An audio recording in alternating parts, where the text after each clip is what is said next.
How to turn on third-party sign-in on Google Chrome app.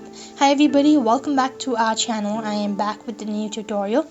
In today's video, I'll show you guys how can you turn on third-party sign-in on Google Chrome app. So to do this, it's a very simple procedure. Make sure that you're connected to a stable internet connection, and then to begin with, go ahead and open up your Google Chrome application. Once you open it up, this is how it's gonna look like. Here you want to tap the three dot icon from the top right, and then you want to go to the settings from the menu bar. While you're on the settings, you want to scroll down a bit and you want to go to site settings. As you're on the site settings, you could find all of these information. So likewise, if you scroll down a bit, you'll be able to find this content section.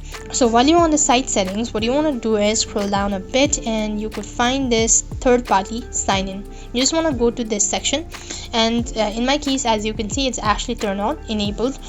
If in your case it was something like this, you just need to go ahead and toggle the button in order to turn it on. Once you've done it so, it's completely turned on. So that's the way you do it, so or how you could turn on third-party sign-in in your Google Chrome app.